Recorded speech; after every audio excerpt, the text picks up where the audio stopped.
जय हिंद एवरीवन, मेरा नाम राज गुप्ता है और आज हम कवर करने वाले हैं अपना जियोमॉर्फोलॉजी। आज लास्ट पार्ट होगा, इसका 2 पार्ट्स आ चुके हैं। बड़ा टॉपिक है इसलिए 2 पार्ट आए हैं, थर्ड में कंप्लीट हो जाएगा। फर्स्ट पार्ट और सेकंड पार्ट में क्या किया था हमने? फर्स्ट में किया था इंटीरियर ऑफ द अर्थ के बारे में डिस्कस एंड हमने बात की थी रॉक्स के बारे में। सेकेंड में हमने बात की थी एंडोजेनेटिक फोर्सेस के बारे में, जो कि जियोमॉर्फिक प्रोसेसेस का एक छोटा सा पार्ट है। अब इस थर्ड वीडियो में हम बात करने वाले हैं एक्सोजेनिक फोर्सेस की। इसके बाद हम कंप्लीट कर देंगे अपने चैप्टर को और साथ ही हम पढ़ेंगे कुछ फीचर्स, लैंड फीचर्स हम बात करें, फिजिकल फीचर्स जो कि बनते हैं थ्रू दीज प्रोसेसेस। आगे बात करेंगे हम डायरेक्ट एक्सोजेनिक फोर्सेस की। क्लियर है? चलो शिफ्ट करते हैं फटाफट से।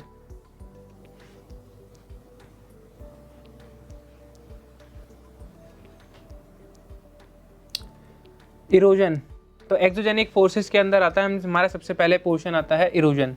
क्लियर है? पहले बात कर लेते हैं कि एक्सोजेनिक फोर्सेस होती ही कौन सी हैं।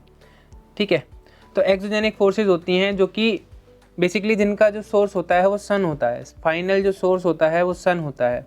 अब क्यों होता है फाइनल सोर्स सन, मैं बताऊंगा इस चीज़ को आपको। पहले समझते हैं ये एक्सोजेनिक फोर्सेस के अंदर वेदरिंग आता है, इरोजन आता है और other land form developing processes आती है, बट मेजरली ये दोनों चीज़ें आती हैं और इन दोनों चीज़ों को कंबाइन करके हम बोलते हैं डेन्यूडेशनल प्रोसेसेस। क्या बोलते हैं हम? डेन्यूडेशनल प्रोसेसेस। क्लियर है? अब वेदरिंग क्या होता है? वेदरिंग होता है जब हम बोलते हैं ग्रेजुअल डिसइंटीग्रेशन ऑफ रॉक्स और एटमॉस्फेयर और वेदर प्रोसेसेस। ठीक है, वे बात करें वेदर फोर्सेस। अब अगर किसी भी एक कॉम्प्लेक्स चीज़ है, इसको हमने छोटे छोटे पार्ट्स में तोड़ दिया तो इसको हम कहते हैं वेदरिंग। और ये किसी भी तरीके से हो सकता है, बहुत सारे इसके तरीके हो सकते हैं जो कि आगे जाके हम पढ़ेंगे। इरोजन में होता है active wearing of earth surface by agent. Wearing मतलब होता है कि removal of the top layer, removal of top layer. अब हमने देखा कि removal of the top layer कैसे हो सकती है? विंड के थ्रू हो सकती है, हाँ या ना? चीज़ें टूट कैसे सकती हैं? ये फिजिकली भी टूट सकती हैं, केमिकली भी टूट सकती हैं, बायोलॉजिकली भी टूट सकती हैं। अब देखो, फिजिकली टूटने के लिए एयर चाहिए या फिर हम बात करें वाटर का फ्लो चाहिए बहुत तेज़। तो ये सारी चीज़ें कैसे पॉसिबल हैं? सन के थ्रू। सन के थ्रू भैया कैसे पॉसिबल है? समझते हैं इस बात को। विंड कैसे फ्लो करती है ये समझना पड़ेगा आपको इसके लिए, और इसके लिए आपको पढ़नी पड़ेगी क्लाइमेटोलॉजी, जो कि हमारी अगली यूनिट है। बट उससे पहले मैं समझा दूँ आपको कि विंड तब होती है जब हाई प्रेशर से लो प्रेशर एयर फ्लो करती है, तो हम उसको विंड कहते हैं। अब हाई प्रेशर कैसे क्रिएट होता है? जहाँ पे क्या हो, हाई प्रेशर कौन सी जगह पे क्रिएट हो सकता है? हाई प्रेशर वहाँ क्रिएट होता है जहाँ पे लो टेम्परेचर होता है, और लो प्रेशर वहाँ क्रिएट होता है जहाँ पे हाई टेम्परेचर होता है। तो इसका मतलब टेम्परेचर का बहुत बड़ा रोल है हाई प्रेशर और लो प्रेशर क्रिएट करने में। और टेम्परेचर कौन रेगुलेट करता है हमारे अर्थ के ऊपर? डायरेक्टली और इनडायरेक्टली सन ही करता है। तो सन ही फाइनल सोर्स होता है बेसिकली देखा जाए तो इन सारी फोर्सेस का। नेक्स्ट आगे बढ़ते हैं। नोट है यहाँ पे छोटा सा कि all the exogenic processes together are known as denudational processes, जो कि मैं आपको ऑलरेडी बता चुका हूँ। वेदरिंग की बात कर लेते हैं। वेदरिंग क्या होता है बता चुका हूँ मैं। डिसइंटीग्रेशन, हाँ या ना? डिसइंटीग्रेशन हम बात करें तो अब ये 3 तरीके से होता है: physical weathering, biologically weathering and chemical weathering. तीनों चीज़ें डिस्कस करेंगे। फिजिकल को हम मैकेनिकल वेदरिंग भी बोलते हैं, जो मतलब बेसिकली फिजिकली, समझ रहे हो आप? जैसे मैं हाथ से अगर कोई चीज़ तोड़ रहा हूँ, हथौड़े से कोई चीज़ तोड़ रहा हूँ, तो उसको हम कहते हैं फिजिकल वेदरिंग। केमिकल वेदरिंग क्या होती है? Extremely slow disintegration of rock due to exposure of to air and water. मतलब अगर केमिकल रिएक्शन के थ्रू हो रही हैं चीज़ें, तो केमिकल रिएक्शंस क्या होती हैं? स्लो होती हैं, स्टडी होती हैं, बट बेसिकली टूट जाएंगी चीज़ें, तो उसको हम कहते हैं chemical weathering. But physical weathering क्या होता है? हथौड़ा मारा और चीज़ टूट गई। अब केमिकल वेदरिंग के 3 पार्ट्स होते हैं: solution, oxidation and organic acid. Solution होता है जब वाटर एक्शन में हो, अगर वाटर की वजह से कोई चीज़ मतलब रिएक्शन हो रही है तो उसको कहते हैं सॉल्यूशन। मैं सिर्फ लेमन लैंग्वेज में समझा रहा हूँ आपको, मैं डिटेल्ड वर्जन नहीं बता रहा। डिटेल्ड वर्जन के लिए you have to join our courses, जो कि रिलीज़ होंगे वेरी सून। बट मैं इसमें भी इतनी चीज़ बता दूंगा कि आपका पेपर तो निकल जाएगा। ये paper will be cleared, no issue at all for the paper आपके क्लियर होंगे, ये मेरी गारंटी, अगर आप ये वीडियोस देख लेते हो तो। बट देखना है, हम बात करें तो जुडिशियसली, ऐसा नहीं है कि सिर्फ देख लिया और रहने दिया, रिवाइज भी करना है प्रॉपरली। ऑक्सीडेशन की बात करें, अगर ऑक्सीजन उसमें इन्वॉल्व है, बेसिकली ऑक्सीडेशन मतलब होता है कि या तो हम रिमूवल कर रहे हैं इलेक्ट्रॉन्स का केमिकल प्रोसेस के लिए, या तो फिर हम गेन कर रहे हैं। इन दोनों में से जो भी काम हो रहा है, कोई भी काम हो रहा है, तो हमने कह दिया ऑक्सीडेशन। ऑर्गेनिक एसिड के थ्रू भी क्या हो सकती है, केमिकल प्रोसेसेस हो सकती हैं। तो ये 3 चीज़ें थी जो आपकी केमिकल वेदरिंग में इंक्लूड होती हैं। Biological weathering due to active action of biological beings. Biological beings मतलब ह्यूमन भी आ सकते हैं इसमें, इंसेक्ट्स भी आ सकते हैं इसमें। अब भैया इंसेक्ट्स कैसे कर सकते हैं, किसी भी चीज़ को तोड़ कैसे सकते हैं, तोड़ सकते हैं, कैसे तोड़ सकते हैं बताता हूँ आपको। मान लो एक इंसेक्ट है, इंसेक्ट ने एक पोलन उठाया और उन्होंने जाके किसी एक रॉक के ऊपर रख दिया। अब ये जो पोलन है एक प्लांट में या एक ट्री में कन्वर्ट होगा। अब ये अगर यहाँ से ट्री उगेगी तो ये चीज़ जो है टूट जाएगी ऑब्वियसली, क्योंकि रूट निकलेगी यहाँ से। तो इस तरीके से बायोलॉजिकल बीइंग भी डिसइंटीग्रेशन कर सकते हैं। तो वेदरिंग के तीनों पार्ट्स हो गए। बात करेंगे इरोजन की। नाउ इरोजन एक ऐसी प्रोसेस है जिसकी वजह से क्या होता है, जो अर्दन मटेरियल्स हैं, मतलब रॉक्स हैं या फिर डस्ट पार्टिकल्स हैं, ये क्या हो जाते हैं, वॉन अवे, मतलब दूर चले जाते हैं, ट्रांसपोर्ट हो जाते हैं by natural forces such as wind और वाटर। विंड, वाटर, आइस, जिसकी भी मदद से अगर कोई भी जो टॉप लेयर है वो रिमूव हो रही है तो उसको हम कहते हैं इरोजन। तो एजेंट ऑफ इरोजन कौन कौन से हो सकते हैं, water, ice, wind, any other material जो भी आप कंसिडर करना चाहो जिसकी वजह से भी टॉप लेयर रिमूव हो रही है। वाटर की बात करेंगे तो मेजर एजेंट होता है इरोजन का रिवर, रेन, फ्लड्स, लेक, ये सारी चीज़ें हम बात करें। देखते हैं, हम जनरली देखते हैं कि फ्लड्स की वजह से जो हमारी सॉइल होती है, जो हमारी फर्टाइल सॉइल होती है, उसकी जो लेयर होती है ऊपर वाली वो हट जाती है, ह्यूमस की लेयर।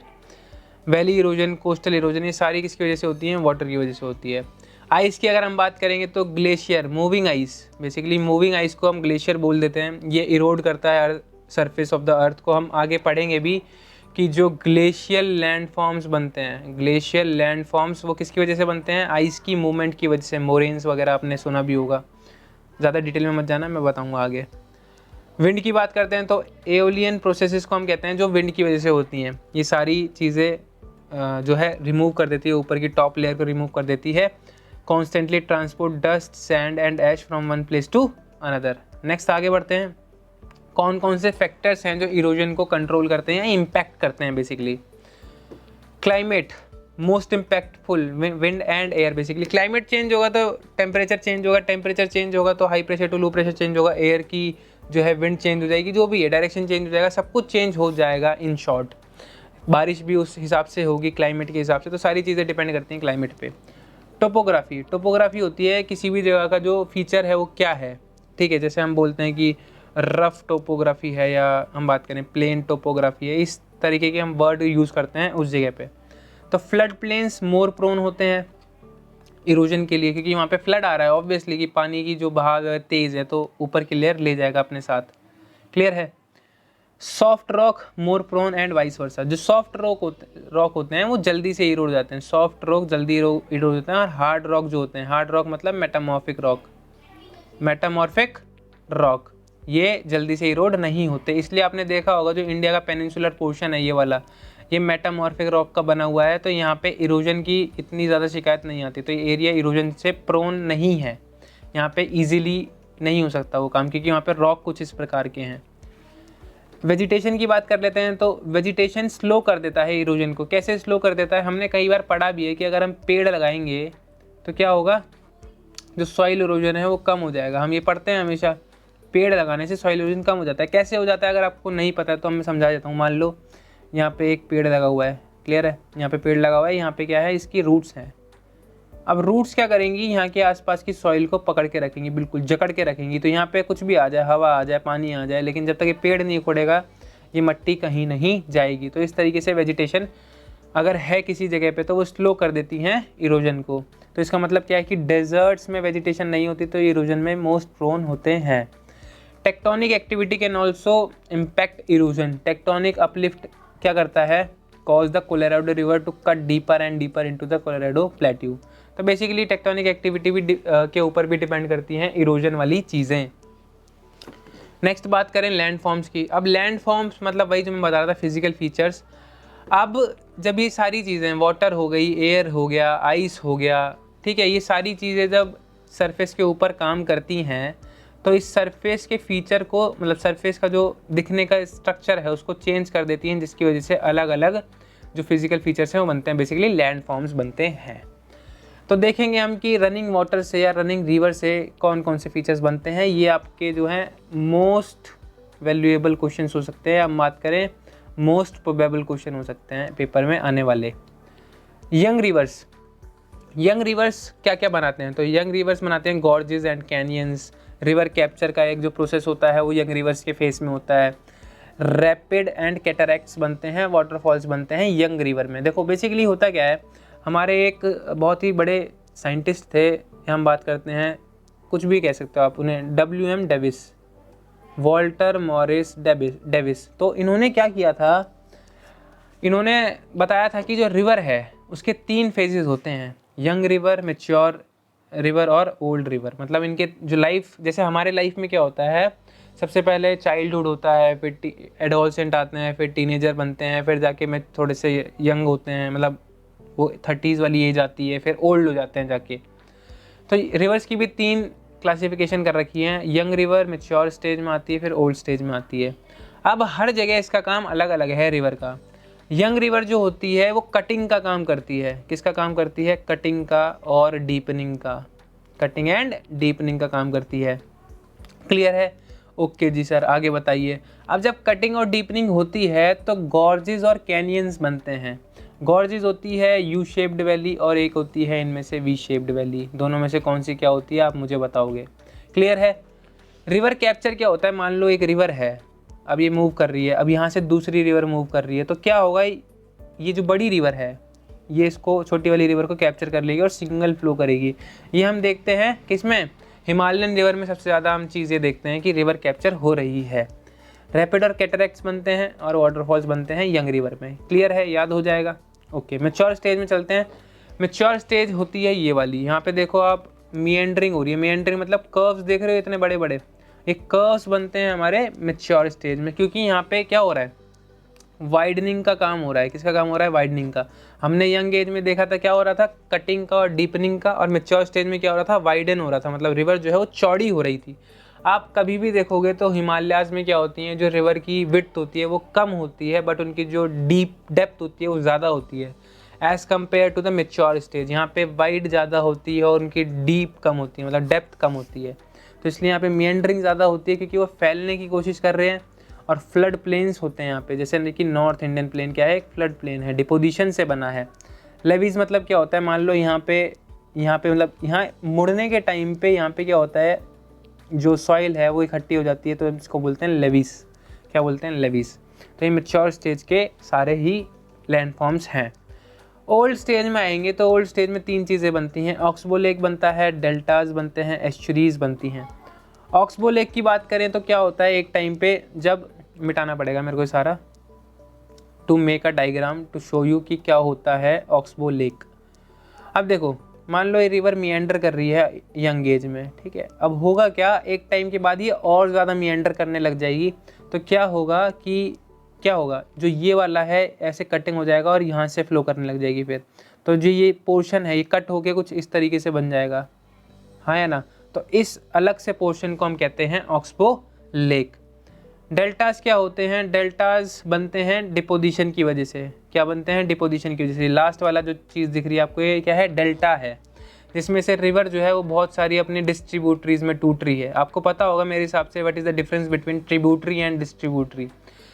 ट्रिब्यूटरी होती है जब एक रिवर में जुड़ रही हो छोटी छोटी नदियाँ जब जुड़ रही हो तो हम उसको कहते हैं ट्रिब्यूटरी।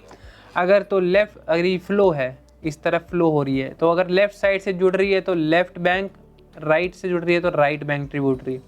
लेकिन डिस्ट्रीब्यूटरी क्या होती है? डिस्ट्रीब्यूटरी वो ट्रिब्यूटरी होती है जो रिवर में से निकल रही हैं, ऐसे टूट रही हैं, ठीक है, before entering into the ocean, या हम बात करें सी, तो उसको कहते हैं हम डिस्ट्रीब्यूटरी।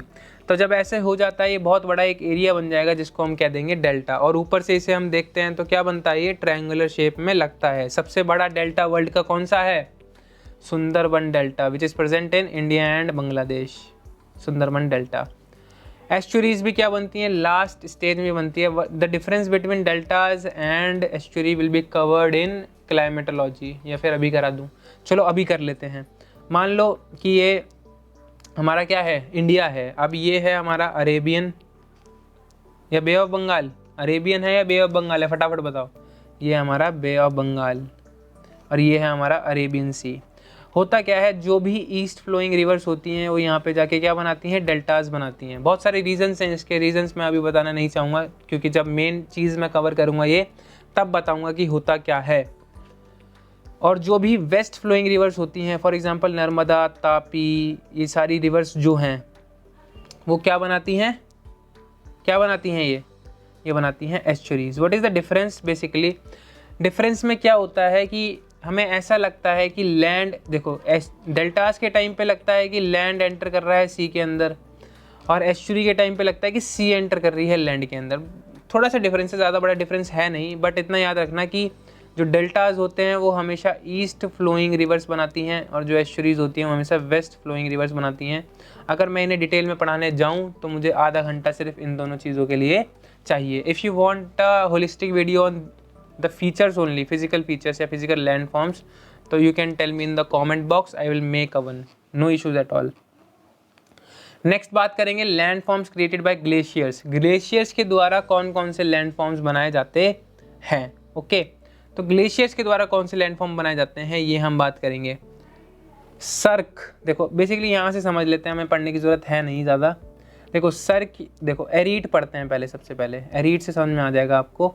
एरीट्स होती हैं जब दो सर्क कट करते हैं एक तरफ के, वो नाइफ एज रिज बन जाती है जिसको हम बोलते हैं एरीट। यहाँ पे आपको एरीट दिख रहा होगा। सबसे अच्छा तरीका है लैंडफॉर्म्स का समझने का, गूगल पे जाओ, गूगल बाबा पे जाओ, सर्च कर दो सारे फीचर्स एक एक करके, लाइन बाय लाइन समझ जाओगे तो याद भी हो जाएगा तुरंत के तुरंत कि दिखते कैसे हैं। और आपको उतना ही जानना है, आपको पीएचडी नहीं करनी है, आपको यूपीएससी का मेंस नहीं देना है जो आपको इतनी दिक्कत हो। ठीक है, सर्क बेसिकली होता है कि जहाँ पे बहुत सारा स्नो एक्यूमुलेट हो जाता है, बेसिकली जो टॉप जो लेयर होती है ऊपर की उसको हम कहते हैं सर्क। अब अगर यहाँ से इस पोर्शन को देखें हम, जहाँ से cutting edge basically knife edge जो रिज बनती है उसको हम कहते हैं एरीट। ठीक है, ये सारी चीज़ें इंपॉर्टेंट हैं, हम कह सकते हैं कौन कौन सी इंपॉर्टेंट है मैं बताता हूँ। Drumlins are important, crag and tails are important, moraines are important.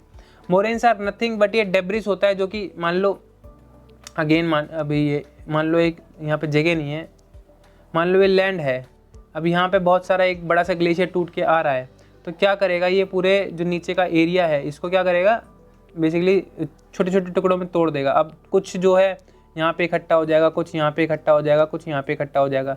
तो जो ऊपर होगा इकट्ठा इसको कहते हैं हम हेडवर्ड मोरेन, साइड वालों को कहते हैं हम लेटरल मोरेन। तो इस तरीके से हमने मोरेन्स को भी डिफरेंट तरीक़ों से क्लासीफाई कर रखा है। तो ये चीज़ हो गई। हैंगिंग वैली होती है एक यू शेप्ड वैली, जैसे कि गॉर्जेस और कैनियन होते हैं जो रिवर बनाती है, और जो ग्लेशियर बनाते हैं उसको हम कहते हैं हैंगिंग वैली। क्लियर है। ड्रमलिन्स क्या होते हैं? Drumlins are elongated teardrop shaped hills of rock, sand and gravel that formed under moving glaciers. Okay, next बात करेंगे हम, देखो ग्लेशियर्स हो गए हमारे, रिवर्स का काम हो गया। अब बात करते हैं हम एरिड की, और उसके बाद हमारा एक और टॉपिक रह जाएगा विच इज़ बाय विंड। इसके बाद आई डोंट थिंक, और चॉक और लाइमस्टोन, फिर PYQs डिस्कस करने हैं हमें। देखो टाइम हो गया है बहुत ज़्यादा, आपको मैं टाइम दिखा देता हूँ एक बारी, अगर आपको लग रहा हो झूठ है तो 12:35 हो रहे हैं। मैं कवर करूँगा सारी चीज़ें, टेंशन नहीं लेनी कि टाइम दिखा के भागूंगा नहीं, नो वरीज एट ऑल। पीछे से पढ़ना शुरू कर देते हैं, कोई बात नहीं, लैंड फॉर्म्स ही तो पढ़ रहे हैं। तो चॉक और लाइमस्टोन कौन कौन से हमारे बात करें तो फीचर्स बनाते हैं। Limestone pavement sink holes, limestone gorges uvala, इसको हम बोलते हैं ओल्ज, पी साइलेंट है, स्टेलेक्टाइट एंड स्टेलेग्माइट। क्लियर है। हम बात करते हैं जो चीज़, देखो अब यहाँ पे इजी हो जाएंगी चीज़ें। देखो सिंक होल क्या होते हैं, मान लो अगर कोई, देखो आपको सिंक होल का सबसे अच्छा एग्जाम्पल मैं देता हूँ। सिंक होल का एग्जाम्पल होता है सबसे अच्छा, अगर आप वैष्णो देवी गए हो तो अर्धकुंवारी सुना है आपने, अर्धकुंवारी, वहाँ पे जो घुसते हैं नीचे गुफा के अंदर उसको कहते हैं हम सिंक होल। अगर वो क्या है, लाइमस्टोन से बना हुआ है। लाइमस्टोन में होता क्या है, एक स्पेशलिटी होती है उसकी, अगर उस पर पानी गिरता रहे बराबर टाइम टू टाइम तो वो छेद कर देता है लाइमस्टोन में, क्योंकि लाइमस्टोन क्या है, एक सेडिमेंट्री रॉक है, अब वो जल्दी टूट जाती है, इसलिए वहाँ पे क्या बन रखी है, गुफा बन रखी है, तो उसको हम कह सकते हैं sinkhole. Limestone gorges again वही सेम चीज़ हो जाएगी हमारी U shaped valley type. Uvalas दिख रहे हैं आपको, इस तरीके के शेप के होते हैं, इस तरीके के। क्लियर है। इसमें पढ़ाने वाला कुछ नहीं है, आपको डेफिनेशन नहीं पूछेगा, आपको सिर्फ इतना पूछेगा कि इनमें से कौन कौन से ऐसे फीचर्स हैं जो कि लाइमस्टोन बनाती है। क्लियर आपको आंसर देना है। बस ये मेरा एडिशनल है कि मैं आपको समझा भी रहा हूँ उनकी प्रोसेस की किस तरीके से वो बनते हैं। सिंक होल्स आपको यहाँ पे दिख जाएंगे, अगर सिंक होल में पानी भर जाए तो सिंक होल लेक बन गया। क्लियर है, ये सारी चीज़ें। लैपीज थोड़ी और इलोंगेटेड होती हैं वालास के मुकाबले। स्टेलेक्टाइट और स्टेलेक्माइट पे क्वेश्चन आ सकता है, बस जो मेरे को लगता है। देखो मान लो ये केव है। अब केव पे ऊपर से भी हमने देखा है इस तरीके से निकल रखे होते हैं और नीचे से भी हमने देखा है कि इस तरीके से निकल रखे होते हैं और कुछ जॉइंटेड भी होते हैं, हाँ या ना, कुछ जॉइंटेड भी होते हैं। क्लियर हो रही हैं चीज़ें या नहीं हो रही हैं? अब ऊपर वालों को, अब मैं कंफ्यूज हूँ खुद, क्योंकि मैंने ये पढ़ाने से पहले एक बार भी देखा नहीं है। या तो ऊपर वालों को हम कहते हैं स्टेलेग्माइट या तो नीचे वालों को कहते हैं। अब आपका काम है कि कमेंट बॉक्स में मुझे बताओगे कि कौन से वालों को हम कहते हैं स्टेलेक्टाइट और कौन से वालों को हम कहते हैं स्टेलेग्माइट। क्लियर है, आगे बढ़ते हैं विंड की तरफ। अब विंड दो तरीके से लैंडफॉर्म्स बना सकती है, या तो डिपोजिशन करके या तो इरोजन करके। अगर डिपोजिशन करके बना रही है तो क्या बनाएगी, सैंड ड्यून्स और ल्यूइस। आपने देखा होगा सैंड ड्यून्स को भी कि सैंड ड्यून्स बनते हैं। सैंड ड्यून्स क्या होते हैं, बेसिकली सैंड जब एक जगह पे इकट्ठी हो जाए तो एक हिल जैसा, या हम बात करें स्ट्रक्चर बन जाता है जिसको हम सैंड ड्यून्स कहते हैं। लोएस होता है एक, आपने देखा होगा जब डेजर्ट में, आपने पिक्चरों में भी देखा होगा कि मिराज टाइप बनता है, हाँ है ना, जहाँ पे छोटे छोटे पौधे वौधे बने होते हैं, तो वो सारे क्या हैं, एक लोएस बोलते हैं उसे। और वहाँ पे ये एक डिपोजिशनल फीचर है विंड का। इरोजन से ये सारे फीचर्स बनते हैं। मैं ये नहीं कह रहा सिर्फ ये बनते हैं, और भी बनते हैं, बट इम्पॉर्टेंट ये हैं। क्लियर है, आप एक बार लिस्ट देख सकते हो, लेकिन लिस्ट में बहुत सारे आ जाएंगे, नो नीड टू वरी। यही आएंगे एग्जाम में जो सबने सुने हैं। अगर किसी ने नहीं सुने तो आपको भी टेंशन लेने की ज़रूरत नहीं है, क्योंकि आपको सब कुछ सही नहीं करना। आपको इजी वाले तो सही करने ही करने हैं, बस थोड़े से जो मॉडरेट हैं उनमें से 4-5 और सही कर दो, आपका काम बन जाएगा। No need to get everything right. अगर इस चीज़ में गए तो अपना बेड़ा गर्क कर लोगे, सिंपल सी बात ये है। इरोजन पे आते हैं। अब इरोजन से बनता है मशरूम रॉक। मशरूम रॉक क्या होता है, आपको दिख रहा होगा पीछे जो हमने लगा रखा है ट्रांसपेरेंसी कम करके, ये जो सबसे बड़ा डायग्राम है पीछे की तरफ, ये क्या है, मशरूम रॉक है, जो कि मशरूम की तरह दिखता है कुछ इस तरीके से। भैया ये कैसे बनता है, चलो हम बताएंगे कैसे बनता है। ये पहले पूरा रॉक होता है। अब क्या होता है कि जो विंड है, विंड ऐसे इसको काटती हुई जाती है और आधी विंड यहाँ से काटती हुई जाएगी, तो होगा क्या, नीचे का ये वाला पोर्शन बच जाएगा और ऊपर का ये वाला पोर्शन बच जाएगा। तो इस तरीके से ये मशरूम टाइप का बन जाता है, इसलिए इसका नाम दिया है मशरूम रॉक। ज़्वेगन और यार्डिंग क्या होते हैं, अगर आप जयपुर के रहने वाले हो तो आपने देखा होगा कि एक वहाँ पे सेंट्रल पार्क है जहाँ पे ऐसा कुछ स्ट्रक्चर है, बट यहाँ पे डेजर्ट है आसपास, वहाँ पे डेजर्ट नहीं है आसपास, वहाँ पे ग्रीनरी है आसपास। ठीक है, तो अगर ऐसा कुछ स्ट्रक्चर आपको दिख रहा है कहीं भी तो उसको हम कहते हैं ज़्वेगन और इसको हम कहते हैं यार्डिंग। दोनों में एक ही डिफरेंस है कि इसमें देखो पत्थर के ऊपर पत्थर वगैरह रखे हुए हैं, यहाँ पे क्या है, एक सिंपल स्ट्रक्चर है एक ही, तो ये एक डिफरेंस मान सकते हो। इंसेलबर्ग होता है ये, इंसेलबर्ग क्या है, ये जो पोर्शन है लास्ट में एक माउंट बच जाता है। बनता कैसे है, ये सारी बहुत ही हाई लेवल की बातें हैं, चाहो तो बता भी सकता हूँ मैं। देखो WM डेविस का जिक्र किया था मैंने अभी थोड़ी देर पहले। इन्होंने क्या कहा था कि जो रिवर है उनकी 3 स्टेजेस होती हैं, लास्ट में क्या बनता है उसमें क्या बनता है लास्ट में। देखो रिवर जब भी बनाती है ना तो लास्ट में एक छोटा सा ऐसे हिल जरूर छोड़ेगी, रिवर हो, विंड हो, एयर हो, कुछ भी हो। तो विंड का भी क्या होता है, जब वो डिपोजिट करती हुई जाती है, इरोड करती हुई जाती है, हम सॉरी यहाँ पे इरोड होगा, तो इरोड करती है तो लास्ट में ऐसा एक पीस छोड़ देती है। ये सारी क्या हैं, थ्योरीज रिलेटेड हैं लैंडफॉर्म से, मतलब जो बहुत सारे हमारे रहे हैं, जो जियोलॉजिस्ट रहे हैं हम बात करें, उन सब ने ये सारी चीज़ें दी हैं कि कैसे इंसेलबर्ग वगैरह बनता है, फॉर्मेशंस होती हैं। मैं बोल रहा हूँ कि अगर आपको फिजिकल फीचर्स के ऊपर भी चाहिए पूरी एक डेडिकेटेड वीडियो तो बता देना, कोई वो नहीं होनी चाहिए इसमें। ठीक है, तो ये सारी चीज़ें थी विंड के अंदर। नेक्स्ट अगर हम बात करें तो एरिड के ऊपर आ जाते हैं। अब विंड और एरिड में फ़र्क क्या है, एरिड होते हैं डेजर्ट लैंडफॉर्म जो डेजर्ट्स में पाए जाते हैं। क्लियर है, आई थिंक यार मेरा गला बोल गया और बैटरी भी बहुत कम है माइक के अंदर, तो आई विल स्टॉप हेयर। या पढ़ लेना, सिर्फ एक पेज रह गया है, और अगर नोट्स चाहिए तो प्लीज़ बता देना मेरे को, नोट्स आपको मिल जाएंगे। और प्लीज़ यार पढ़ते रहो और इसको रिवाइज़ करते रहना। किसी भी चीज़ में डाउट हो you can text me on my Instagram also. ठीक है, बनाएंगे टेलीग्राम पे चैनल बनाएंगे जल्दी, या फिर टेलीग्राम पे भी पूछना है तो यू कैन चलो अभी रहने देते हैं, इंस्टा पे पूछो फिलहाल, फॉलो करने की भी ज़रूरत नहीं है, मैं ये नहीं कह रहा कि फॉलो ही करके पूछो, रिक्वेस्ट दे देना, मैं अपने आप क्वेश्चन का आंसर दे दूंगा जो भी आपका होगा। So this is all from my side, thank you very much for watching me, bye bye.